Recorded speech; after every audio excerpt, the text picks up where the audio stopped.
ọ̀rọ̀ nípa bàbá Ìjẹ̀ṣà, ọ̀rọ̀ nípa Biola Adebayo, ọ̀rọ̀ nípa Princess Yomi Fabeyi ló gbé mi wá. ṣé ẹ mọ̀ pé oníkangun ló nìkangun, àkó arapa ni wọ́n lọ kángun sọ́lọ́run àbí wọ́n lọ kángun sọ́run. la fi pé orí tákù arapa bá kọ o òde ọ̀run ló ti wá o òdodo lọ̀rọ̀ ọ wá fáàtì lọ̀rọ̀ ti wá ẹni bá gbọ́ kó ìkọ́gbọ́n ẹ mọ̀ sọ́pájá ló ń gbó. bẹ́ẹ̀ náà ni bẹ́ẹ̀ ni o.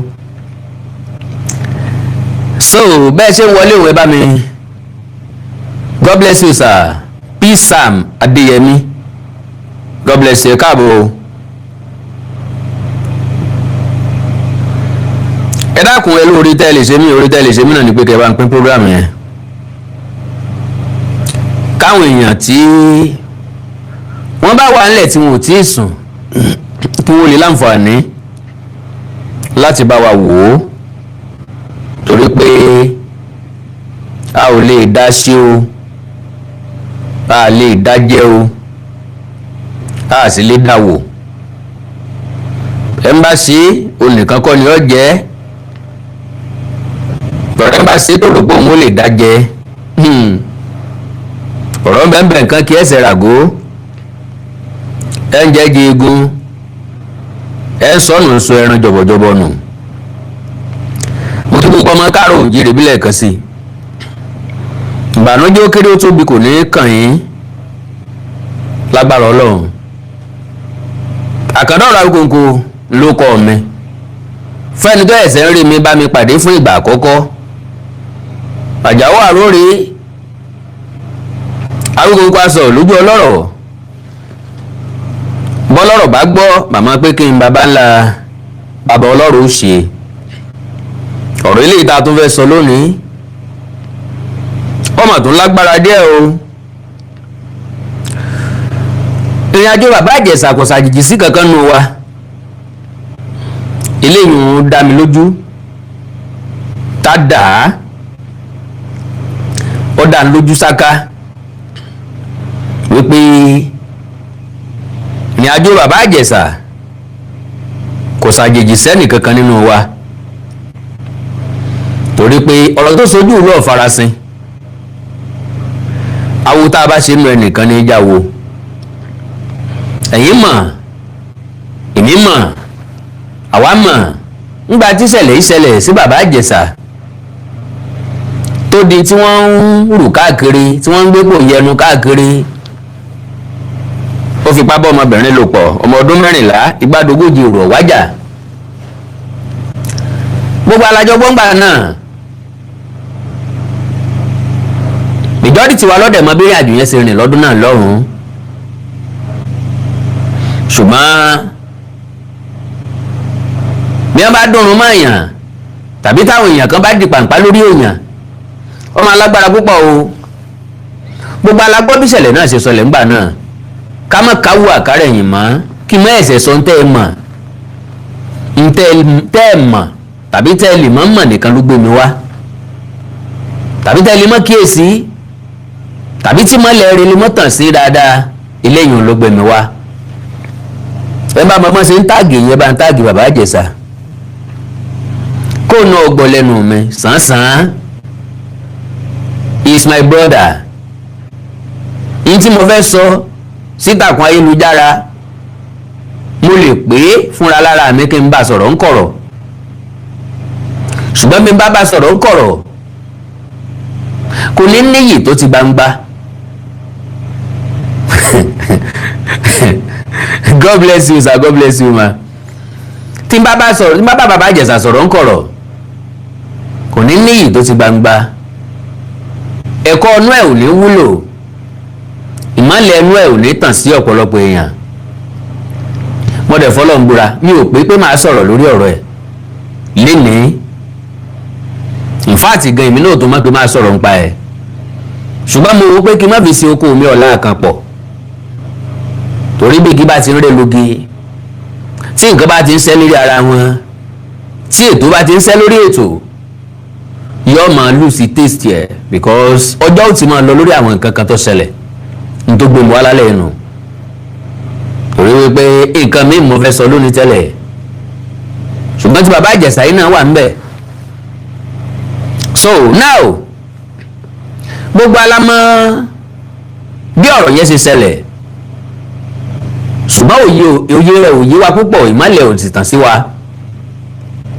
majority wa gbọ̀rọ̀ ńlá gbà sódì lọ́dún náà lọ́hùn orin kàn máa gbélébùú kàn máa gbélébùú lọ́pọ̀lọpọ̀ èèyàn ń kọ wọ́n ní bàbá Ìjẹ̀ṣà ti dẹ́ṣẹ̀ tẹ́nìkan ò dárí bàbá Ìjẹ̀ṣà ti láre omi ká ti ṣe tẹ́nìkan ò ṣe rí ojú rẹ̀ sì gbọ́dọ̀ rí tójú ẹnìkan ò rí rí bàbá sọ̀rọ̀ wọn ni ta lè sí ó gbè bí ò sí légbò wọn ní ta làbá tó gbè ń jàná bí ìbá sẹ́ńtọ́ jẹ́ tiwa ẹjọ́ ibẹ̀ ṣe tẹnika mọ́mọ́ àdá gbogbo wa tá a súnmọ́ ńgbà náà adá lẹ́bi kó tó di pé wọ́n gba béèlì ẹ̀ lákọ̀ọ́kọ́ tó wá wálé tá a láǹfààní àti sọ̀rọ̀ ẹ̀gbọ́n bò ló ṣe rí ó ṣàlàyé lẹ́kún mo ní wọn gbàgbọ́ oníṣẹ́mi náà tún gbà ń gbọ́ tẹ́mi náà bá gbà ń gbọ́ wàhálà ni ọ wàhálà dénú ṣùgbọ́n oyè yé mi pẹ́lẹ́jọ́ sàdénù wí so nígbà náà mo jáde mo ṣàlàyé bí nǹkan ṣe rí àwọn kan gbàgbọ́ àwọn kan ò gbàgbọ́ bí ìṣẹ̀lẹ̀ bá ṣẹlẹ̀ àwọn èèyàn ẹ̀ka lẹ́sà ẹ̀ka lẹ́mà mo kí gbogbo yín káàbọ̀ bí ìṣẹ̀lẹ̀ bá ṣẹlẹ̀ àwọn èèyàn kan gbàgbọ́ àwọn èèyàn kan ò ní gbàgbọ́ kẹ́ ẹ forí dólẹ̀ kẹ́ ẹ tàkìtì àwọn tí ò ní gbà ò ní gbà wọ́n á ní ẹ̀ ń parọ́ náà ni ẹ̀ ń tara yín náà ni so kó tó di pé ó ní last court ọ̀rẹ́ sọ́gbà náà pé táwọn bó ń gbàdúrà kí ẹjọ́ òun wọ́n jẹ́ àre nílé ẹjọ́ ilé tó ń lọ yìí ńlágbára Ọlọ́run àre ni ó jẹ́ but unfortunately wọ́n ní kí bàbá Ìjẹ̀ṣà lọ sí ọgbà àtúnrọ ọlọ ó dé láyọ̀ àtàláfíà tẹ́ bá wò dáadáa ẹ rí i pé láti ìgbà tí bàbá Ìjẹ̀ṣà ti dé mi ò wá jáde láti wá sọ̀rọ̀ kankan pa ẹ̀ because mi ò rí tọ́pìkì kankan tí mo fi lè wá sọ̀rọ̀ nípa rẹ̀ mi ò rí reason kankan tí mo fi lè sọ di content lábẹ́ bó ti súnmọ́ mi tó mo rí nírìí pé ẹni ní ìdí privacy ó nílò láti bójú tó ara ẹ̀ báwo ni yóò ṣe dàpọ̀ mọ́ àwùjọ padà báwo ni iṣẹ́ rí ò ṣe ní dìṣẹ́ bó ni ó ṣe láǹfààní láti padà sẹ́nu iṣẹ́ ẹ̀ eléyìí lọ́jà àkọmọ̀nà tèmi nígbà náà ó rà ń gbé nẹ́tíwọ̀kì Facebook yẹn orí bá kan bá kan ó rà ń gbé ti padà so eléyìí lọ́jà àkọmọ̀nà tèmi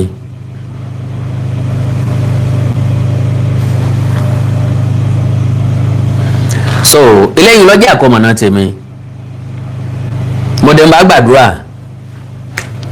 ó sọ fún mi pé ó ń ṣe àwọn tíráàkì kan ó lè sẹ́ǹdì ẹ̀ sí mi mo dẹ̀ bá pín bí mo ṣe lè pín so later bí ọjọ́ bíi mélòó kan sẹ́yìn kọ́mẹ̀ntì àwọn èèyàn mo fi mọ̀ pé bàbá Ìjẹ̀ṣà lọ sórí prógráàmù Biola Adebayo so ìpè wá pọ̀ jù yàrá ń di àìpè ni wọ́n bẹ̀rẹ̀ sí í ṣépè fún bàbá Ìjẹ̀ṣà láàrin bíi 1000 comments 900 plus ní ṣépè fún ni wọ́n fi ń ṣe ẹ̀yẹ́ ni wọ́n ní kò mọ̀ ń tọ́kàn ojúbà mi ti mọ̀ jáde kó ń bẹ̀ because èmi náà wò pé kí bàbá Ìjẹ̀ṣà wá bí interview tẹ́mi bá ronú ro pé interview necessary ni mo jẹ́ kan náà àwọn tí ó sọ fún bàbá Ìjẹ̀ṣà wípé ẹgbẹ́ wa ṣe interview tí ò sì ní lórí ọ̀fẹ́ àti reject ẹ̀ but mo ń wò wípé n tọ́pọ́n sún kànkọ́ nìyẹn.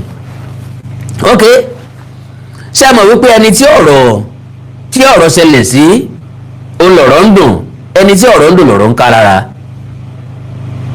lọ́pọ̀lọpọ̀ ọgbà béèyàn méjì bá jà, àbọ́kọ àti ìyàwó bá jà, tẹ wá fẹ́ lo maturity wípé kọ́ mọ̀ bá dàbí embarrassment pé àkáyèsẹ̀ mọ́ sọ pé kọkùnrin ọmọ rojọ́, especially tọkùnrin yẹn bá ti ju ẹni tó fẹ́ dájọ́ lọ, ẹ wá sọ pé ẹ̀yin méjèèjì ẹ mọ̀ wulẹ̀ rojọ́, ṣùgbọ́n yóò wù kọ́ mọ dájálẹ̀ láàrin yẹn, dákun torí Ọlọ́run ẹ̀yẹn gbé ẹ̀ láàrin ara yín tùbí nùbí. ìní wọn máa gbé Táyé àti Kẹ́hìndé láti sọ̀rọ̀, ìní wọn máa gbé ọkọ àti ìyàwó yẹn láti sọ̀rọ̀, because wọ́n wo bẹ́ẹ̀ tí ń sọ̀rọ̀ yìí òye tí ń gbọ́ àwọn tí ń bá àwọn tí ń fàjà láàrin àwọn kò yé ẹni yẹn. ó ti ṣẹlẹ̀ sí mi rí, ẹjọ́ ìyàwó mo gbọ́, ẹ̀gbọ́n jù mí lọ, àbí ọkọ ìyàwó jù mí lọ, ìyàwó ti ní láéláé kò sẹ́ni tó lè bẹ̀rù òun nígbà ìgbàdógójì ó tiẹ̀ ti ń lọ gan kí n tó béèrè pé ìyàwó ta lẹ́ni yẹn, wọ́n á sọ fún mi pé ìyàwó ẹni báyìí nìyẹn ni wá jẹ́ ẹni tí mo fẹ́ràn. wọ́n ní kán bá ń pè padà. nígbà tí mo pè yín ò pè yín láti change mind yín o, ó ní kò sẹ́ni tó lè change mind òun sáfẹ́ kọ́kọ́ ni n pè láti change mind yín o, ṣùgbọ́n mo ní gbólóhùn méjì láti bá yín sọ. ṣé ẹ bínú? ẹ jókòó. mo ní ǹjẹ́ lẹ jẹ́ gbà wípé kò sí nǹkan kan ta o, ẹ ti bímọ méjì fẹ́ nìyí, bẹ́ẹ̀ bá jáde kúrò ń bẹ̀ ń bolẹ̀ ń lọ gangan. wọ́n ń bẹ̀ ní ìsìn ní rárá ẹ̀ nígbà ń sọ pé kẹ́ gbàṣẹ́, mo ní kí n béèrè pé bolẹ̀ ń lọ, ọ̀dọ̀ ta lẹ ń lọ, torí kò sọ́kùnrin tó gbádùn níta o, àwa yìí náà rí o, àgòsílẹ̀ tó gbádùn nínú wa kọ́ ló ń já gbádùn, ìkọ̀ọ̀kan nínú wa lọ́kàn yàtọ̀ díẹ̀díẹ̀. we are almost the same thing, tàbí kí n sọ pé we are the same thing. ǹtẹ̀ bá rò pọ́kọ yín ṣe tẹ́ rò pọ́ bá dín ọ̀pọ̀lọpọ̀ ni wá ń ṣe ń tọ́ bá dìjú bẹ́ẹ̀ lọ o, kò sẹ́ni tó clean láàrin wa, kò sẹ́ni tó mọ́ láàrin wa. so musa pàṣẹ èdè obìnrin yẹn ó sì sórí lẹ́ǹkan náà, kò sí nǹkan tí mo ṣe ju pé kí n release ẹ lọ, mo wá invite ọkọ ẹ, bọ́n ti dàgbà tó wọ́n jẹ́ mi, mo wá ní mi ìfẹ́ jẹ́ kán rojọ́ wá, mo ti wá rojọ́ tán wá ní pé yóò dùn àwọn tí ìbá jẹ́ káwọn sọ̀rọ̀. ìgbà tí wọ́n sọ̀rọ̀ kalẹ̀ ẹnu mi ga, mo fẹ́ lè sọ pé káwọn gan léyàwó wọn jọ náà, ṣùgbọ́n wọn ìbáyàn tún yìgì ibẹ̀ yẹn kọ́ ni mo ń lọ. níbi tí mo ń lọ náà padà sórí bàbá Ìjẹ̀ṣà ni, pé ọ̀pọ̀lọpọ̀ ọ̀rọ̀ ní gbé bàbá Ìjẹ̀ṣà nínú tó fẹ́ sọ, torí wípé ọ̀pọ̀lọpọ̀ ń táwa rí bẹ́ẹ̀ kọ́ lọ̀rọ̀ rí. n tó prompt mi wá sóde gangan ò ní wípé Biola Adebayo ó wá interview bàbá Ìjẹ̀ṣà. nígbà tó interview bàbá Ìjẹ̀ṣà àwọn èèyàn wá gbá Biola Adebayo mú, wọ́n fòúnjà sílẹ̀, wọ́n kó ìkúùkù bá alápẹpẹ, èébú òté èébú, èpè òté pè, àásán ọ̀tá àásán. béèyàn ọba láyà ń gbà míì, béèyàn ọba lọ́kàn ń gbà míì kò lè gbó sórí social media yìí. ẹ̀yin èèyàn mi tẹ́ ń wò mí, ọ̀pọ̀ nínú ẹ̀yin tẹ́ ń wò wá burú ju àjẹ́ ọ̀tá lọ. bẹ́ẹ̀ bá dẹ́yẹ sí èèyàn báyìí ilé ayọ́dẹ̀ sóńtọ̀, yàtọ̀ sí irú wa tá a ti mọ̀ pé ojú ogun láyé, a sì ti mọ̀ pé ogun ayé kì í ṣe eléyìí téèyàn yọ ọ̀bọ̀n sí, téèyàn yọ àdá sí, téèyàn yọ ọkọ̀ sí, àti wàá múra lẹ̀ pé àjọ máa kú papọ̀ ni. bí àwọ̀ ẹrú kan àwa pẹ̀lú ẹ̀ lájọ ń lọ, a ti rọ̀ yìí, especially mi mo ti rọ̀ yìí. wọ́n á sọ pé èèyàn rọ̀ yìí, èèyàn ti tá tán.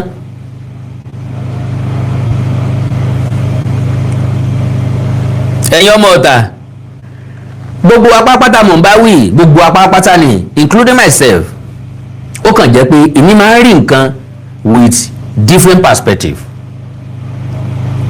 so wọ́n tún bá Biola Adebayo, Biola Adebayo wà force láti jáde síta, ẹgbò rẹ̀ mọ̀mọ́ kan lọ jáde síta, oríṣiríṣi àwọn èèyàn lọ jáde síta tí wọ́n sọ̀rọ̀ pé wáì tẹ̀ fi máa ṣẹ́gbẹ̀ fún Biola Adebayo, wáì tẹ̀ máa threatening ẹ̀, kí ló le tó bẹ́ẹ̀. ó gbé bàbá Ìjẹ̀ṣà wá, bàbá Ìjẹ̀ṣà sọ tinú ẹ̀, ẹ gbà pẹ̀lú ẹ̀, eléyìí ò túmọ̀ sí pé ní ẹlẹ́ni ti dáràn. kí ló dé tí ìran káàró òjìire a kì í consider nǹkan tí èèyàn kan bá ti ṣe tó dáa. eléyìí tí ò bá wa lára mu tí ò tẹ́ wa lọ́rùn yẹn la máa sọ dogun mú tàn lọ́wọ́. This same Biola Adebayo has helped many people. òun ló gbọ́ ọmọ kan dé òní tí wọ́n fi sẹ́wọ̀n torí pé wọ́n lọ jáde ẹ̀. oríṣiríṣi àwọn èèyàn ló ti ràn lọ́wọ́, oríṣiríṣi àwọn èèyàn ló ti lọ sórí platform ẹ̀ tó ti help wọn. yóò bá ọmọ káàárọ̀ oòjíire bí ẹ̀rọ eléyìí tó ti ṣe sẹ́yìn kó tó fi jẹ́ pé ká ẹ tó ṣépè fún ẹ̀tẹ̀ tí kọ́kọ́ wá wò ó pé ọmọ yìí rẹ̀ ti ṣe ń tọ́ da sẹ́yìn o, ẹja dúró, ẹja ní sùúrù, ẹja fojú bòmí wò ó. kí ni máa ń ṣàwa Yorùbá bí orin wa kan tá a kọ́ ń gbà ní ìmí àti New Glory, kí ló máa ń ṣàwa Yorùbá gan ta fi máa ń hùwà bí ẹni ògbọ́n ìtìjú ńlá lélẹ́yìí o, ẹ má jẹ́ àsọ̀rọ̀ tẹ síra wa. ní ló máa ń ṣàwa Yorùbá gan tá fi máa ń hùwà bí ẹni ògbọ́n ìtìjú ńlá lélẹ́yìí o, ẹ má jẹ́ àsọ̀rọ̀ tẹ síra wa. So Biola Adebayo jẹ́jẹ́ ẹ̀ ní lọ, kì í ṣe oníjàngbọ̀n bí irú wa, oníjàngbọ̀n lè mi by birth. wàhálà lọ́rọ̀ mi lọ́rùn jù, ṣùgbọ́n Biola Adebayo very cool-headed woman. She has the art of helping people. lóòótọ́ ó ní platform, ó dẹ̀ ń lo initiative ẹ̀, ó ń lo talent ẹ̀, ó ń lo ọgbọ́n orí ẹ̀, ó dẹ̀ ń lo resources ẹ̀. platform tó ní everybody anybody ló ní grace láti wá sórí ẹ̀. I done something similar years ago. tíyàwó ẹnìkan wá sórí program mi tó fẹnu ara ẹ̀ sọ wípé ókè o wọ́n pa ọkọ o, ọ̀nà tí wọ́n gbà pa ọkọ nǹkan lélẹ̀, ọ̀nà tí wọ́n gbà pa ọkọ lélẹ̀ yìí ọ̀tán mi ò sọ̀rọ̀ kankan lé o. ó ń tọ́ pè mí lábẹ́ aṣọ pé àwa méjì ló ní lọ́kàn o, ó dárúkọ ẹnìkejì mi Oríyọmí Hamzat àtèmi. ìsìnbà ti dóò lóhùn ó lọ sọ́dọ̀ Oríyọmí Hamzat, kì í ṣe láti lọ sọ́dọ̀ Oríyọmí Hamzat ní issue, but tí n bá ti dá lóhùn ó túmọ̀ sí pé mo wà bias nìyẹn. mo dẹ̀ sọ fún pé madam ọ̀rọ̀ tẹ́ ẹ sọ èmi ò lè bá yín sọ o, sẹ́yìn gangan lè sọ nǹkan yín fúnra yín, and she said yes. ó dẹ̀ sọ kí lẹ fẹ́ ní tó ń fẹ́ lọ́dọ̀ ìjọba lélẹ̀, tó ń fẹ́ lọ́dọ̀ ọmọ Nàìjíríà lélẹ̀, that was all. ni mo kẹ́ran sí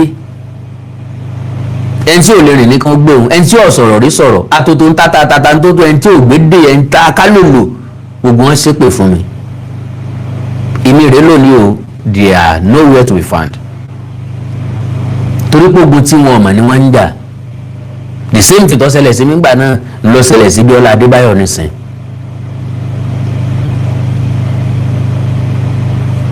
ogun tá a wí fìmí lògbòlògbò ńgbà náà ó fìmí ó ṣèkìrì, ṣùgbọ́n gbà mo rántí ọ̀rọ̀ fi ni lògbòlògbò yín nínú, ọ̀rọ̀ gbóní jìgìjìgì yín nínú,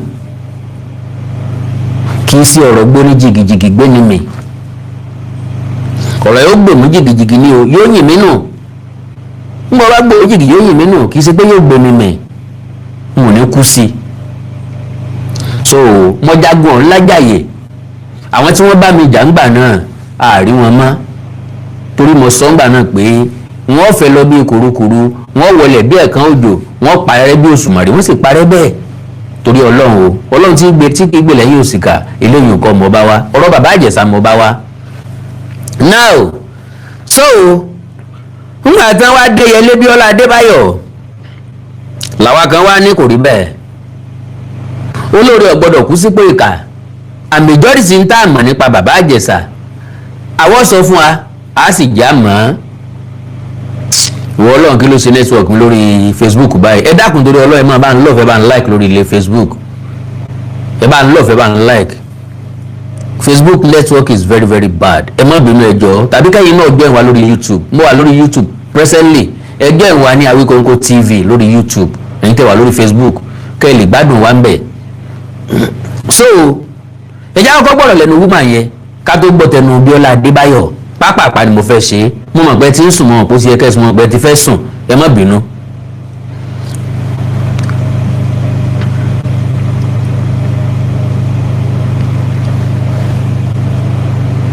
Okay, very quickly. Ṣé ti rí ọ̀rọ̀ bàbá Ijesha bí ó lọ sí orí platform Biola Adebayo láti lọ grant interview yìí mi ìkọ́kọ́ fẹ́ sọ̀rọ̀ mo wá rí pé different people ni wọ́n ti ń gbé ní online wọ́n wá ń já ìrìn káàkiri and one of the things tí a lot of people tí wọ́n ń sọ ni wípé wọ́n blame Biola Adebayo blaming her because wọ́n feel pé kí ló dé tó fi allow bàbá Ijesha kó wá sórí platform ẹ̀ bàbá Ijesha ṣe yàn wọ́n ni after tó jáde kúrò lẹ́wọ̀n láti wá grant interview wípé nǹkan tó ṣe yẹn ò dáa kò yẹ kó gbà kò yẹ kó ṣe kò yẹ kó mọ̀ now first and foremost ẹ jẹ́ kí n sọ kinní kan fún yín. sorry láti break yín o now ẹni kò yẹ kí wọ́n gba bàbá Ijesha láàyè fún interview kí lè fẹ́ kó ṣẹlẹ̀ sílé ayé ẹ̀ gangan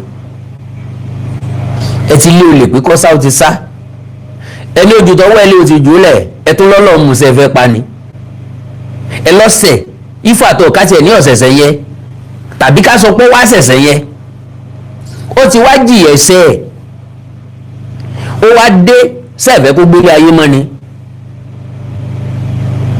because kò yé mi rárá. ṣẹ́rí tí èèyàn bá ní platform bíi irú ti Biola Adebayo yẹn kò lè decline anybody tó bá lọ bá wípé wá mo fẹ́ sọ̀rọ̀ ní orí platform yẹn not to even talk of bóyá ẹni tó tún jẹ́ senior colleague ní inú tíátà eré tí wọ́n máa ń ṣe nínú Nollywood so reason tẹ́yìn èèyàn fi ń blame ẹ̀ I really don't know because what is the point you blaming her that what bí ó ṣe allow bàbá Ijesha kó wá grant interview kò yẹ kó ṣe bẹ́ẹ̀ kò yẹ kó mọ̀ nǹkan then number two ṣé tó bá rẹ̀ allow èèyàn pé kó wá grant interview ṣé ó wà ní inú bàbá Ijesha láti mọ nǹkan tí bàbá Ijesha fẹ́ sọ sí wa àbí in this life nǹkan tí wọ́n máa ń sọ ni wípé you have to be fair in whatever you are doing. àbó máa stop bàbá Ijesha pé kọ́ mọ́ sọ̀rọ̀ mọ́ àbó máa fọwọ́ dí bàbá Ijesha lẹ́nu àbó máa stop program why torí tí platform tiẹ̀ wà fún ni fáwọn èèyàn láti hear view wọn láti sọ̀rọ̀ ẹnu wọn ní tó bá ń jẹ wọ́n lọ́kàn kí n gbọ́n sọ èèyàn wá sórí program nísìnyí kí wọ́n expect ẹ̀ bọ́yẹ kí n stop ẹ̀ láwọn ibì kan no why would I n tó fẹ́ sọ nìyẹn tí mo fi gbé wá kí mo fẹ́ stop ẹ̀ fún.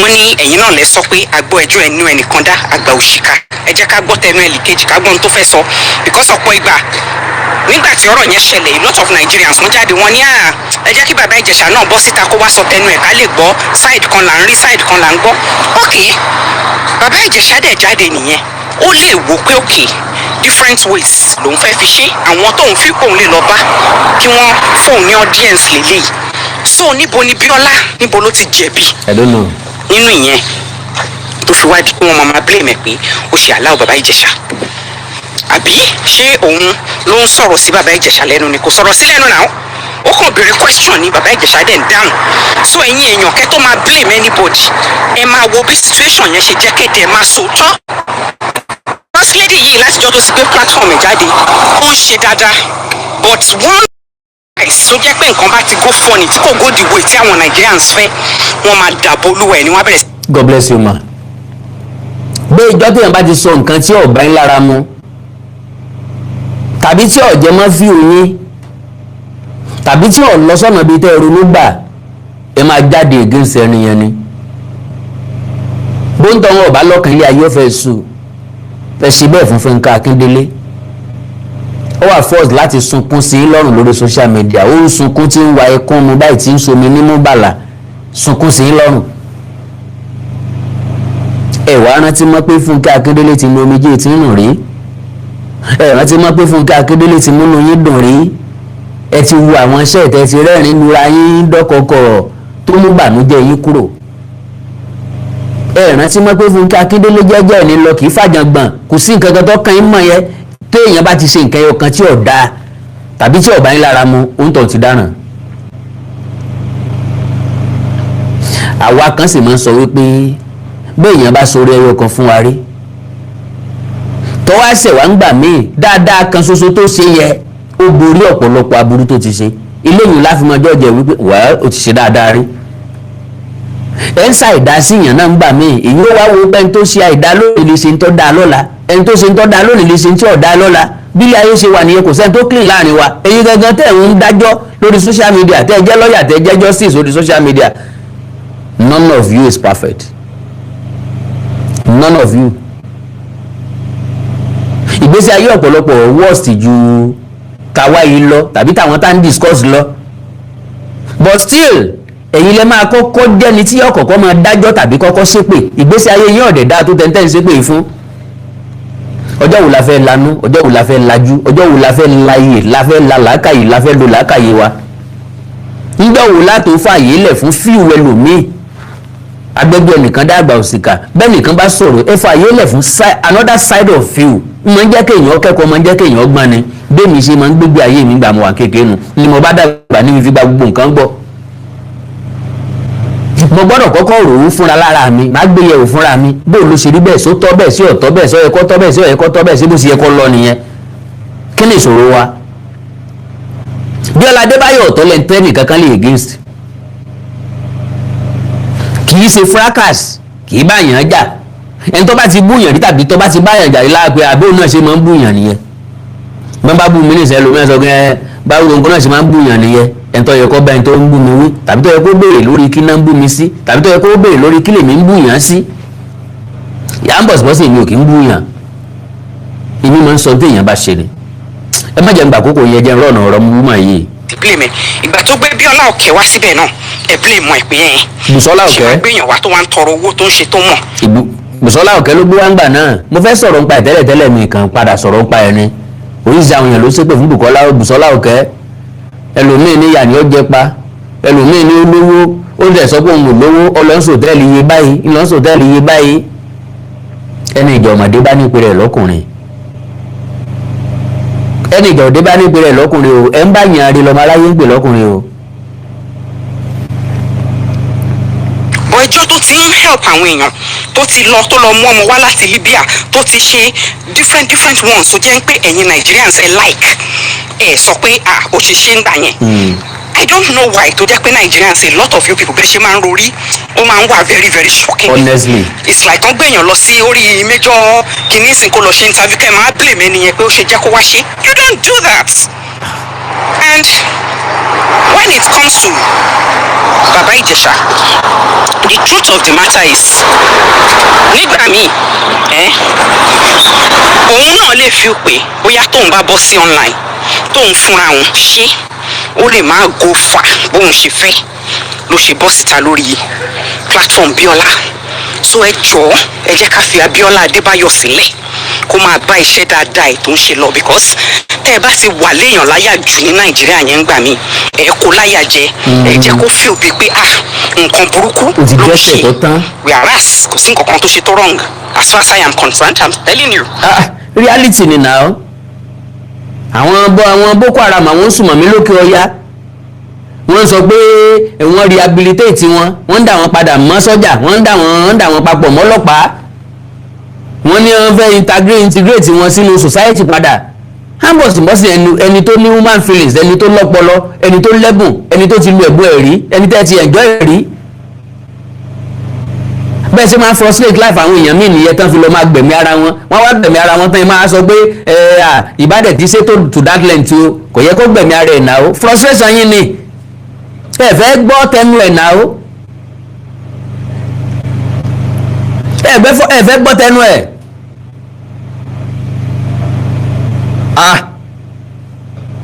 sẹfẹ́kẹ̀ yòókù ni kálukú wa ló ní nǹkan tó ń là kọjá lójoojúmọ́ ẹ má fọkàn sí pé Awikonko rí báyìí kí ló ń jẹ́ bẹ́ẹ̀ ṣé mi ò ní là kọjá tèmi dọ̀sí mi pé mi ò wá ní tó ń dùn mí lábẹ́ aṣọ kò sẹ́ni tó clean láàrin wa ẹ fẹ́ ká máa pákéjì ni pákéjì wèrè wo kálukú ló ní tó ń dùn lábẹ́ aṣọ náà kò sẹ́ni tí ò lábùkù ara tiẹ̀ lára kò sẹ́ni tí ò ní nǹkan tó ń dùn Ọlọ́run tí ìdẹni tí ò ní tó ń dùn ẹ̀rì ibẹ̀ lọ Dangote ẹ̀bẹ̀ lọ Mike Adenuga ẹ̀bẹ̀ lọ Fẹ́mi Ọ̀tẹ́dọ́lá bóyá àwọn ní nǹkan kan tó ń dùn rárá ẹ̀bẹ̀ lọ wọn kan sọ pé náà àwọn dùn láti bẹ̀rẹ̀ ayé àwọn títí dọdún orí wọn nísìn ẹja take life yìí sìn náà ilé ayé ò le ẹ mọ̀jà abayé àwọn èèyàn jẹ́ frustration ló máa ń tí àwọn èèyàn tán fi ń gbẹ̀mí ara wọn.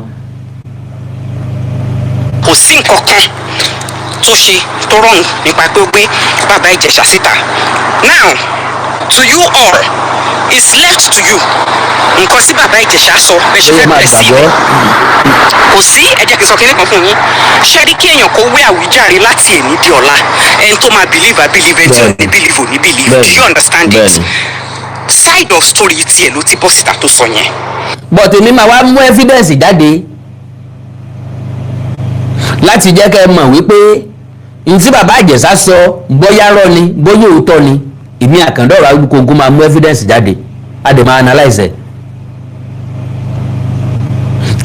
tẹ́yìn náà fi máa gbà wípé lóòótọ́ àti lóòdodo ó dáa láti máa farabalẹ̀ fún àwọn èèyàn láti sọ ìrònú wọn tàbí láti sọ ohun tó wà lọ́kàn wọn ẹ̀dùn ọkàn wọn a kàn máa pa mọ̀rá mẹ́lòmíì lára a kàn bá ilé ayé ẹlòmíì jẹ́ ṣé gbogbo ohun tẹ́ ẹ̀ fẹ́ ni pé kí bàbá Ìjẹ̀ṣà ọmọ jáde síta mọ́ rárá orin tó ṣe èèyàn mélòó lọ́lọ́ bá wo lórí YouTube lọ sí mi ìpómi àánú ojú àwa Yorùbá ti gbẹ pẹ̀ tó bá dẹ̀ ti ṣẹ̀ṣẹ̀ kan báyìí nísìn tàbí tá a bá ti rò pọ́ ṣẹ̀ṣẹ̀ kan báyìí nísìn ká dẹ̀ lọ pa lókù tàbí kọ́ lọ parẹ́ lókù kọ́ lọ sígbà wà wò torí ọ̀rọ̀ ilé ayé wa ò yé mi mọ́. ẹ̀yin tẹ́ bá fẹ́ gbàgbọ́ ìgbàgbọ́ ẹ̀yin tẹ́ bá fẹ́ gbàgbọ́ ẹ fi sílẹ̀ tó dẹ̀ mọ́ bálẹ̀ fún yín lọ. wọn Abiola Adebayo lọ́rùn do you understand ẹ máa rò pẹ̀ wọn Abiola Adebayo lọ́rùn and right now personally advice tèmi máa fún bàbá Ìjẹ̀ṣà ni pé as it stands à ń grant interview ni o à ń ṣe gbá ni o à ń ṣàwo ni o kó jẹ́ kó mọ̀ ń bẹ̀ because téèyàn bá ti rí ilé ẹkùn báyìí tó wọbẹ̀ tó dẹ̀ jáde láyọ̀ àtàlàáfíà ọpẹ́ dẹ̀ ló yẹ kó dá nísìnyí bó ṣe máa move forward in life bí ilé ayé ẹ̀ dẹ̀ ṣe máa dá ló yẹ kó máa wá kò tún ṣe pé kó máa lọ káàkiri wípé àwọn tún sì fẹ́ wé àwíjàre ó tún sì fẹ́ káwọn Nigerians there is no need to prove anything to Nigerians anymore at this stage personally that is what I believe because kéèyàn sọ látẹ̀ní dọ̀là náà everything everybody bá máa believe no believe bí bàbá Ìjẹ̀ṣà ṣe ń sọ tó yín sìn kò sí a lot of people nínú àwọn Nigerians wọ̀nyí tí wọ́n believe pé òótọ́ ló ṣe nǹkan tán ló ṣe. now lóòótọ́ lọ́pọ̀lọpọ̀ nígbàgbọ́ pé òótọ́ ni bàbá Ìjẹ̀ṣà ṣe nǹkan tí wọ́n ló ṣe èmi àkàndọ̀rọ̀ Awikonko máa jọ lójú mo dẹ̀ máa proof in wrong wípé bàbá Ìjẹ̀ṣà ò ṣe tí wọ́n ló ṣe wọ́n set it up ni and I will come out with evidence ṣé ìbínú ẹjá gbọ́rọ̀ lẹ́nu Biola Adebayo ọmọ ọlọ́mọ tẹ́ fẹ́ frustrate ilé ayé ẹ̀ pa látàrí pé gbé bàbá Ìjẹ̀ṣà wá sórí program ilẹ̀ni ẹlẹ́ni lọ́kànjàngbọ̀n lọ́kànkan jágbọ́n sí ẹjá tètè nǹkan yín sí ilé ayé o Facebook yóò mú mi lò ó ẹ ra sticker fún mi lórí YouTube o kí ló dé sí mo sẹ́yìn ni ẹ ra sticker fún mi níbi tẹ́ tí wò ní yẹn máa rí dollar sign bẹ́ẹ̀ click lórí ẹ̀ yóò gbé lọ síbi tí sticker wà àti bí tẹ́ bá ti rí ṣíà ẹ máa rí ń bẹ ẹ click lórí ẹ ra sticker fún mi ẹ dákun o epo ni mọ̀ bọ́ọ̀lù 1003 lára lítà epo kan o ilé yìí ò dẹ̀ sọ pé ẹsẹ̀ bẹ́ẹ̀ ilẹ̀ dìbò fún Bọ́lá Tinubu tá a làbá dìbò fún sáwọn wèrè tó lù tún Nàìjíríà náà látún dìbò fún padà come 2027 Bọ́lá Tinubu náà ni nítorí wàá kálukú ọ̀sọ́ o ní ìsọ máa lé o yọ parí ọdún mẹ́jọ rẹ̀ yọ dẹ̀ ṣe ń tọ́ da ìwọ̀nba bí tọ́ bá dé káwọn èèyàn kan mọ̀ dá padà sẹ́yìn epo wọn nǹkan ilé yìí ìṣẹ́jọ́ Bọ́lá Tinubu o aṣọ tẹ̀ out padà ndépọ̀ náà ti wálẹ̀ tẹ́lẹ̀tẹ́lẹ̀ nítorí mu wọn gbogbo alájọmọ̀ God bless you ẹ má bínú ohun campaign fẹ́ nìkan kan ò mọ̀ sọ reality ni o. Hello everyone, good day to you all.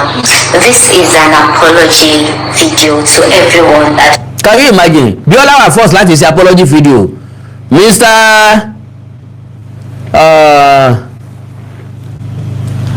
èmi ò lè mọ̀ kí àwọn tó ra síkà fún mi o ẹ̀yin tó kú ọ̀rá o ẹ jẹ́ n kí wọn o ó gbéńdó ògbéńdó téńté inú egun ní lọ ìmọ̀ àwọn kan ti ẹ̀ ṣèrà mi ní wáìntì o mi ní wáìntì ẹ̀yin tẹ̀ ra síkà fún mi o bẹ́ẹ̀ ni mo bànújẹ́ o mo lè stop program nítorí wọn o reality ni àgbàdo yín lẹ̀ ní ọ̀pọ̀lọpọ̀ máa ń ṣe àgbàdo yín ò sì ra epo sínú jẹnẹrétọ̀ àgbàdo yín ò ra kírẹ́dìtì fún wa o àgbàdo yín ò ra dátà o so ẹ jẹ́ n sáré kọ́kọ́ appreciate àwọn tó rọra fún mi yìí o reality ni ẹ bá wù kọ́ rẹ́rìn ẹ fi mí rẹ́rìn ẹ fi mí ṣe ẹ̀yẹ kọ̀ọ̀kan rú wa reality ni ẹ bá wù kọ́ rẹ́rìn ẹ.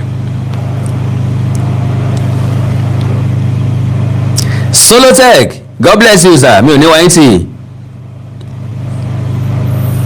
Talk team, God bless you sir, mi ò ní wáyé tì. Mr. Ogungbe Olúwaṣẹ́gun, God bless you sir, thanks so much sir, God bless you. Ẹ̀yin náà ra sticker fún mi, à ń gbádùn yín nìkan ò tó. Iṣẹ́ tá à ń ṣe olówó oṣù kò sí láfẹ̀yìntì. Yorùbá sì ní iṣẹ́ tí olówó oṣù ọ̀la, iṣẹ́ tí olówó oṣù yẹn láfẹ̀yìntì. So lórí ẹ̀ náà lẹ́tọ̀ máa ṣépè fún lúwa rẹ̀. Ẹnìkan tó ti rà fún mi.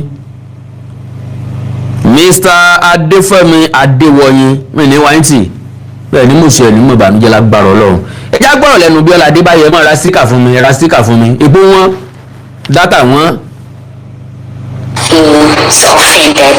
I'm so sorry. I apologize. What happened is when Baba Ijesha just came back from prison, he told me he was back, and I asked him, do you want to do an interview to apologize or to clear the air so that you can continue your life? And he said no, that he wasn't ready.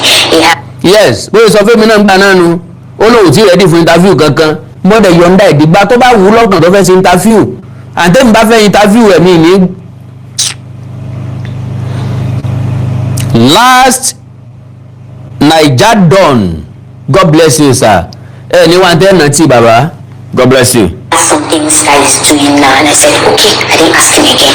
Until he called me last week to tell me that, okay, now he's ready for an interview, that he wants to go to Judy's place, Kololawuyi, Oriyomi Amsat, Ayifele, that these people have been calling him that, but he decided that he wanted to do it with me first. And I said, oh, thank you for the honor, no problem, sir. So I had the interview, and that was it. I thought I was just an interview. Kò sí interview pẹ̀lú mi àbúrò rẹ̀ first o, Biola Adebayo ló ṣe pẹ̀lú ẹ̀ first o, ọkàrí o. My role is to interview him, hear what he has to say. I thought he would apologize, but he did not do so. Apologize for me. First, It is not in my place to condemn him as an interviewer. The platform is for the good and the bad. Mo ń bọ̀ jẹ́ kí àwọn èèyàn tó ra sticker fún mi jàre. Bobosk 7, God bless you baba. Mi ní wáyé tì, ẹni dẹ́ni àná, ẹni wá tẹ́ ẹ̀nà tì. Ẹ jẹ́ káwọn èèyàn bú kán. Okay.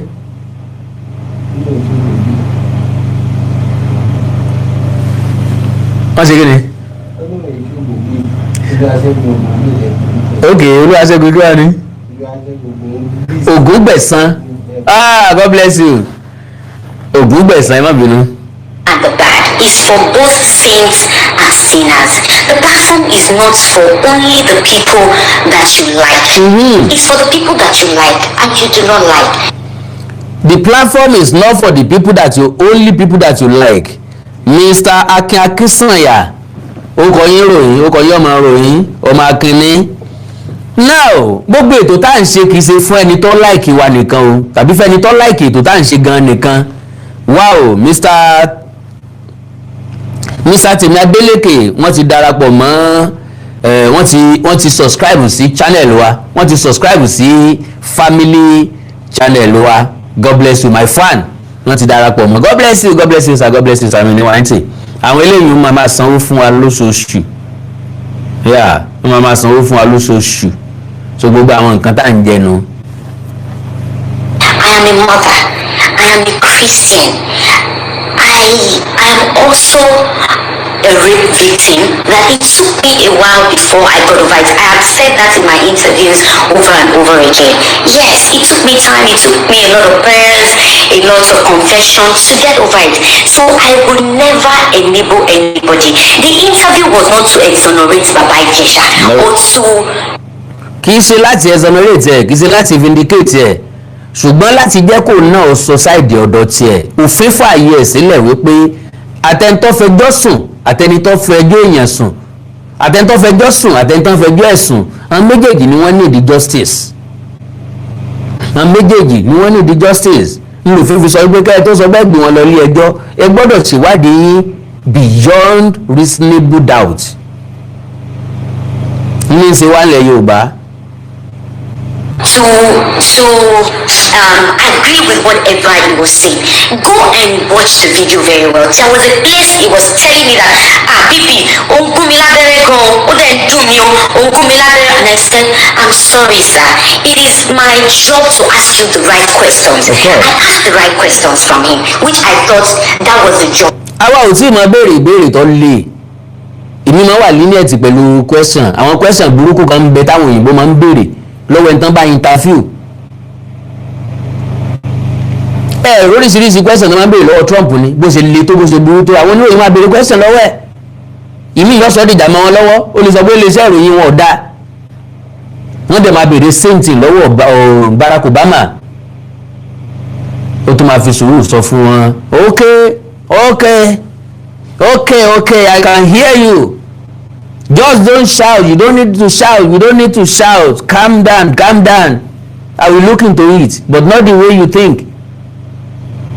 Leader yàtọ̀ sí dealer.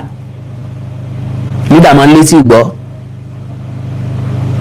Different questions tó le ní máa ń bèèrè lọ́wọ́ èèyàn. A lè bèèrè irú ẹ̀ Nàìjíríà ẹ̀ sọ pé àwa la tó kó bóńtọ̀ òun. Of an interviewer, the interview was not to exonerate him or for him to come and claim innocence on my show, because it was a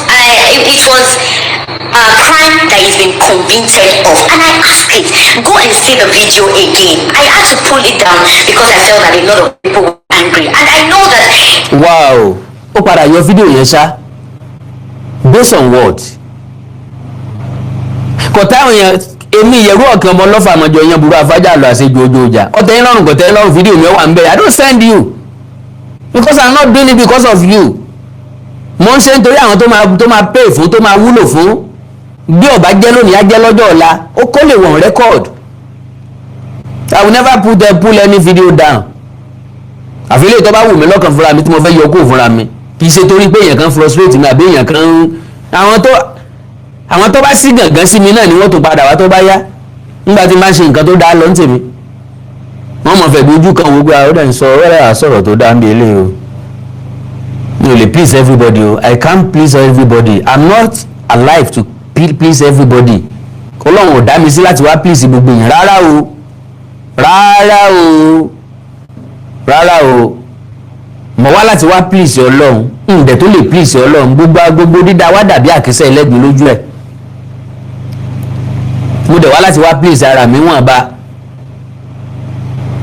kí n jẹ wọn bó òkèlè tí mo bá lè jẹ lásìkò kí n mu omi tí mo bá lè mu lásìkò tó rà padà kú. Lẹ́yìn ẹ̀wọ̀n ó bèèrè lọ́wọ́ pé sá wá sáyé aṣọ bá àrántí bóyá tiẹ̀ wá àbá wá orí gbogbo ayé ó gbàgbé wa. Honestly kò yẹ kó pull it down. Ara nǹkan tá à ń sọ nìyẹn mentality láti withstand the social media fún majority wa kọ́pọ̀. Mo máa ìsáré sọ̀rọ̀ sẹ́lómi yóò ti sá lọ. Sọ̀rọ̀ sí mi ní ká comment. Tó bá jẹ́ mi ló ń bẹ́ẹ̀ ní ìsinmi ní ká comment débi tí mo pa àwọn èèyàn kan ń bínú. Because majority àwọn tí ń bínú yìí ò ní impact nínú life mi. Wọ́n ní nǹkan kan ṣe pẹ̀lú ìdàgbàsókè mi. Ìpín náà ni wọ́n ṣe ìbú náà ni wọ́n bú kí wá ló wá kàn mí pẹ̀lú wọn. Àwọn tó ní impact nínú life mi ò kì í complain lórí nǹkan tí mo ṣe. They can only say bọ̀ mi ò agree pẹ̀lú yín lórí ilé ìtẹ́ ẹsẹ̀ yẹn o àádẹ̀ rẹ́rìn àádẹ̀ sọ̀tẹ̀ out àádẹ̀ kúrò lórí ẹ̀. Even though gan bó tiẹ̀ jẹ́ pé mi ò agree lórí yín pẹ̀lú point tẹ́ make nípa ilé mi agree lórí view yín nípa ilé kò sẹ́ni tó gbọ́dọ̀ clean kò sẹ́ni tó gbọ́dọ̀ right ju bàbá mi tó wà lókè yìí lọ. Ọlọ́run nìkan ló gbọ́dọ̀ clean ló gbọ́dọ̀ right ló gbọ́dọ̀ jẹ́ saint. None of us we are human being. We are not angel. So kí ló mú lọ yọ kúrò frustration n bẹ fẹ́ fi pa bàbá Ìjẹ̀ṣà lẹ́fẹ́ fi pò náà kí ló dé ẹjá tèkẹ́ ìsí o àwọn ẹ̀rọ ọ̀ràn yẹn kankan sẹ́ o. Where I have gotten to with the show today, it's because of the support of the masses. I would never go and support people that they don't like. I do not support him at all. I just felt that the platform is for everybody. Okay. Kò síbi tí kálukú wá dé lónìí lóòótọ́ lórí social media àwọn èèyàn kan ní bẹ́lẹ̀ yìí rò fún dóyún nàmú. Ṣùgbọ́n má ní lọ́kàn wípé gbogbo èèyàn pápátá ló máa fẹ́ràn ìjọ tó bá ti ń rò ìjọ náà lò sí láyé mọ́. Gbogbo ayé ò gbọ́dọ̀ fẹ́ràn èèyàn. Ilé yìí ó dájú sáká. Yínká Ayéfẹ́lẹ́ kọ lórin, Sunny Adé kọ lórin. Bí 80% ẹ̀dá láyé bí wọ́n bá ti ń fẹ́ràn mi, èmi ti fi 20% tó kù sílẹ̀ ẹjẹ́ kan máa gbé mú. Níwàá bí 20% ẹ̀dá tí ń bẹ láyé bá fẹ́ràn èèyàn, orí ọ̀fẹ́ náà ni. Kí 80% ó kórìíra èèyàn, kọjá lórí òtítọ́ náà kórìíra ẹ sí rí o, kọjá lórí òtítọ́ àtòdodo náà kórìíra ẹ sí, you are still vindicated. You just continue doing your things. Guilty conscience ló lè mú èèyàn lọ delete nǹkan tí wọ́n bá rò pé èèyàn náà ò ṣe dáadáa. But obìnrin ni Biola Adebayo, I don't blame her. Obìnrin ni àwọn èpè tí ó máa rí kò witness ẹ̀ rí, kò rí rí. Èébú tí ó máa gbọ́ kò rí rí, kò gbọ́ rí. Àwọn tí wọ́n máa pè é, tí wọ́n máa persuade ẹ̀, tí wọ́n máa sọ pé kó lọ yọ kúrò, wọn ò rí rí, kò rí rí, kò rí rí, kò come across bẹ́ẹ̀ rí. Adùn nìkan ló fail, acceptance nìkan ló rí. Mi Madam Biola Adebayo, mo like program yìí, mo gbádùn program yìí, Ọlọ́run máa fi ń ṣe o, God bless you. Ẹ ṣé pẹ̀lú nǹkan tẹ́ ẹ ṣe o, ẹ ṣé pẹ̀lú ẹ̀ńtẹ́ lọ́mọ́ láti Libya, ẹ ṣé lórí ọ̀rọ̀ ọmọ yẹn, Ọlọ́run máa wà pẹ̀lú wọn, máa subscribe, wọn máa follow, wọn máa subscribe, wọn máa follow nílé ọmọ dùgbà, followers mi ń pọ̀ sí, subscribers mi ń pọ̀ sí, onímọ̀ péjọ kan ń bọ̀ tán ń bọ̀ wá fèsì ẹ. Àwọn tó fẹ́ràn wa náà ni wọ́n àtàkì wa. Ibi títí mọ́ wá dùn lélẹ́yìí, bẹ́ẹ̀ bá àtàkì wa díẹ̀, ẹ mọ́kàn kó ń bẹ̀, ẹ gbójú kó ń bẹ̀, ẹ fi wá wé èèyàn ẹlẹ́ran ara, ẹ sọ pé àwọn èèyàn náà gan yìí sáńgẹ́lì èèyàn náà ni wọ́n. Ọlọ́dẹ̀ dá àwọn èèyàn láti ṣàṣìṣe. Ẹ wò ó, ẹ jẹ́ àforíjì ká mú kúrò lọ́kàn ara wa, torí páwa náà ń fẹ́ dáríjì lọ́dọ̀ Ọlọ́run. Ẹni tí ó bá fẹ́ dáríjì ni ò kì í dáríjì èèyàn. Ẹ já tèkẹ́ yìí sì pè lára wa, ilé ayé ò le. To also say its side of the story and apologize. But since he did not do so, it is not in my position to condemn or to judge him, because I know the masses will do that. I felt that he's been convicted. I brought Shewegbegbe on the show when he came out from the prison, and people liked him. He got an encouragement from people. Some people even gave him gifts, and I thought that was what would happen with him. Do not forget that this man in question is also a senior colleague, and he was one of the people who encouraged me while coming up. So it is not in my position to embarrass him on the show. I just did my part as an interviewer. I didn't know that it will aggravate people's anger like that. But to everyone that feels offended, I am sorry. I swear you did nothing wrong, my darling sister. I swear to Almighty God, you did nothing wrong. You did wonderfully well. You behave as human being. You have feelings for others. That is just it. And what you see is one of the hazards of the job. We've seen it so many times. But torí pé ọmọ oko la wá, ó lè tètè máa hàn lára wa. Ọmọ oko ni wá, oríṣiríṣi nǹkan ti ṣe wá, nǹkan ti jẹ wá, nǹkan ti ya wá, àti sára wa ládàá lójúgun, àti ṣe nǹkan, àti lọ gbó ọdẹ, àti dẹ̀gbẹ́, àti ṣe sú ẹ̀, àti ṣe mú. So oríṣiríṣi nǹkan láti là kọjá, gbogbo àwọn nǹkan yóò jọ àwa lójú. Àṣé lóòótọ́ ni ìbẹ̀rẹ̀ ìgbésí ayé wa, ibi tá a gbé dàgbà ni ó ṣòdiwọ̀n ìgbésí ayé wa bá a bá dàgbà. Ọmọ get inside tí ó compete pẹ̀lú mi yóò múra. Kì í ṣe lówó mélòó mo ní, ìmísẹ́ ní báńkì rárá, ìṣẹ́kù síbi kankan, mo jú bí mo ṣe wà náà lọ. Ẹ̀rí tí mo sọ pé káwọn èèyàn máa ra sticker fún mi, sticker tí wọ́n rà yóò rèpo láàárọ̀ ọ̀la. Ṣùgbọ́n mo study ilé ayé,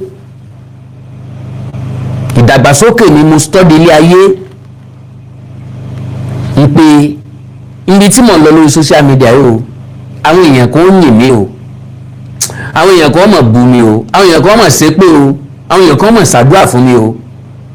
Mo ti wá mú rẹ̀ wá kí n tó wá.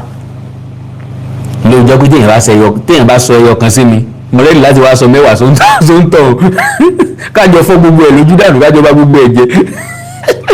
Bú mi kí n bú ọ, èmi ìṣe èjìrẹ́ o, èjìrẹ́ ni bú mi kí n, àwọn ìbejì ni bú mi kí n bá ọ rélé, kì mí kí n padà sẹ́yìn, ó kì mí kò ní rí. Wọ́n máa ń praise mi lórí social media, kì í wọnú ara mi, ìtání ti máa ń dùn mọ́ fọlọ́ǹbúra. When people are praising me, I will just feel like ẹ̀yin tẹ́ ń praise mi ní ìsìn náà lẹ́tùn bú mi lọ́la. Because mi wá láti wá ṣe ní tó máa fi fún èèyàn, mo wá láti wá ṣe ní tí mo rò pé yóò fi fọ́ ọ. tí yóò fi fọ́ ọjọ́ iwájú táwọn èèyàn kan ó rí lọ́jọ́ iwájú tí wọ́n mọ̀ pé at least ẹnìkan wà tó stand on his ground. ní gbogbo àwọn èèyàn bá tiẹ̀ dàbá ìtàn dàbá yìí ẹnìkan wà tó dúró sójú kan tó dúró lórí ẹsẹ̀ rẹ̀. ìwé tó bá fẹ́ dúró sórí ẹsẹ̀ rẹ̀ ń kì í gba oríyìn níbẹ̀rẹ̀ òpin létà ńlá fi pé yóò sùn láàyè ìjọ abákúlà àdèrè èmi ò sì fẹ́ kú kí n tó dèrè. mo fẹ́ kí wọ́n gbẹ́ ère mi sínú mùsíọ̀mù kan nígbà tí mo wà láyé. This man is a man of truth. And that is the reason why I will always say the truth. Ní mo ṣe rí nǹkan ni mo máa sọ fún yín. Ẹ jẹ́ sáré bí ọ̀rọ̀ Biola Adebayo kí n parí ètò mi. Whatever he has done, I know the court has done their job. I wanted him to, I thought he was going to apologize and he did not. It is not in my place to insist. Oh, my lovely sister, Baba Ijesha will never apologize. Ó dẹ̀ tún lè apologize. Ó kún sọ́nà méjì. Ǹjẹ́ ó ṣe ẹ̀ṣẹ̀ yẹn gangan? Èmi Àkàndọ̀rọ̀ Awikonko ń bọ̀ wá proof ẹ̀. Bí Baba Ijesha ó ṣe ẹ̀ṣẹ̀ yẹn gangan. Wọ́n tẹnu mọ́ fíìmù mi. Nígbà yẹn pé fíìmù náà ní kò ní princess ní kò ń wá yá o. Màá fi fídíò hàn yín. Èmi máa fi fídíò hàn yín. Tẹ́ fi máa gbà wípé lóòótọ́ wọ́n rúùpù Baba Ijesha ni. Ìbànújẹ́ ò ní kàn yín o. Ọlọ́run ní jẹ́ kẹ́ ẹ rí ogun àdúnrúnmọ́. Tán bá dúnrún mọ́ èèyàn lójú yín. Ẹ̀rẹ́ ni tó hẹ̀pù èèyàn rí. Mọ́tò gbáyàn. Ọ̀dẹ̀ débi ọ̀dẹ̀ bọ́ ní tọ̀ pé kò tí ì kú tọ́dẹ̀ gbé mi mọ́tò ọ̀dẹ̀ lọ sọ́jú ẹ̀. Ọ̀dẹ̀ gbé lọ sí hospital. Wọ́n dẹ̀ sọ wípé lọ bá wọ́n dẹ̀ gbé lọ ilé ẹjọ́ àwọn èèyàn dẹ̀ tún jẹ́rìí against ẹ̀ báwọn rí ńgbà tó gbà. Àwa tá a ti rí ilé ayé báwọn tá a ti rẹ́ni tó èèyàn kú sí lọ́dọ̀ tá a ti rẹ́ni tó fọ́ èèyàn rí tí tó ń tọ̀ ń kú láti wá mọ̀ wípé ayé pé gba lòye ti yé wa wípé lóòótọ́ ni pé ayé ní kọ̀rọ̀ lòye ti yé wa pé lóòótọ́ ni pé ayé ń nàyàn kọ́lọ́mọ̀jẹ̀ kan fẹ́ gbà torí wọ́n nàyàn tán bá fi nà ọ́ ń tọ́ òun ní gbọ́n láéláé o ẹnu ẹ̀ ń dé kàrà ń dé dòǹdó ayé ò tí ì ra ayé ọ̀nà ọlẹ́gba ni o ayé ẹ má bẹ́ẹ̀ mi jà o ẹ̀bẹ̀ mọ̀ ń bẹ̀ yín o ọmọ gàngàn òwúlò mi ò ti ṣalágbẹ̀dẹ ọ̀run. mo ṣàwo àwo onídàáyé ǹdáyé mo ṣe o ọ̀run mo ti mú àwo tèmi bọ̀ wálé ayé mo bá wọn ṣẹgbẹ́ ayé mo bá wọn ṣàwo ayé tọ́lá àwọn èèyàn kan máa ń pè mí páwọn fẹ́ jọyìn ògbó ni tẹ́ ẹ̀ bá fẹ́ ṣòfò tẹ́ ẹ̀ fẹ́ sórí igbó torí pé mo ṣe wì nípa àwọn ẹgbẹ́ ògbóni ni tí mo analyse ògbóni pé kí wọ́n bára wọn jà ògbóni ìgbà ìwáṣẹ̀ ògbóni aborigine nǹkankan ni wọ́n bẹ̀rẹ̀ wọ́n máa mẹ́sẹ̀gì mi wọ́n máa kí mi mẹ́sẹ̀gì kí àwọn ilé àwọn máa wògbé sí ilé òsínwé àwọn fẹ́ jọ ògbóni ni àwọn fẹ́ kí n mú wọn wọlé dì sẹ́ẹ̀fẹ́ ṣòfò dànù èmi ọmọ sáwó kankan èmi ọmọ sógún mọ sẹ́bọ̀ ọlọ́mọlẹ́gbọ́ àti tutù mi ò ráyè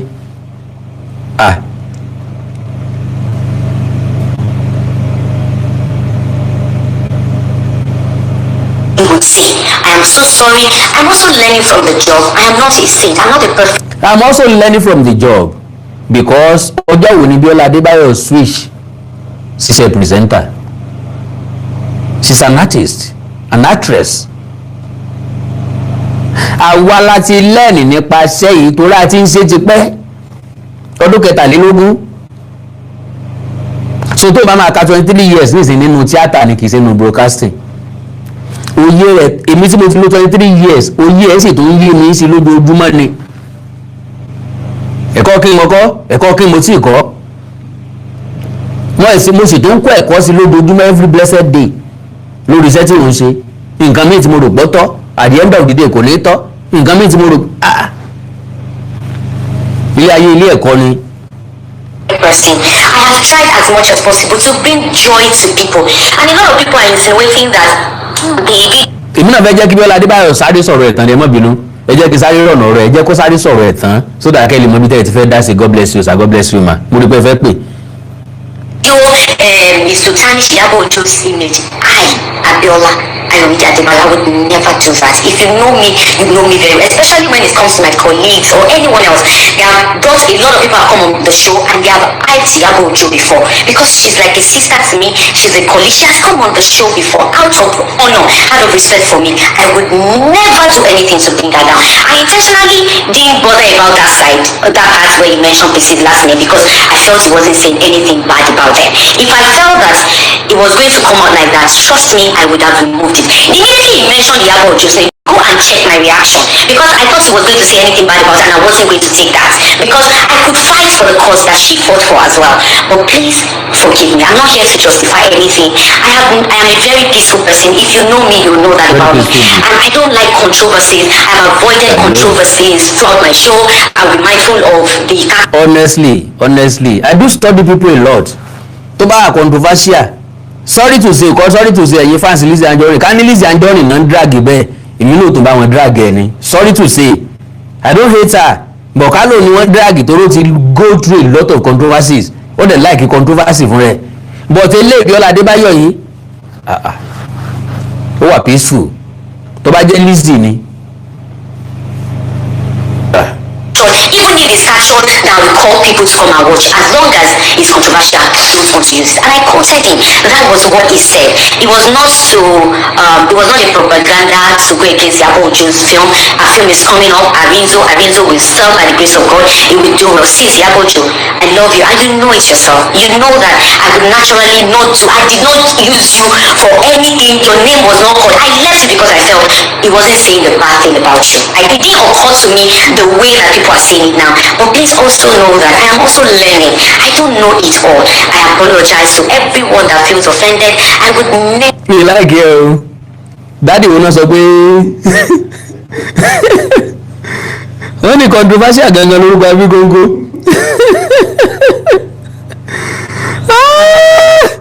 Very, very controversial. In the name of Awikonko is in the name of Awikonko. Biola Adebayo is very, very good indeed.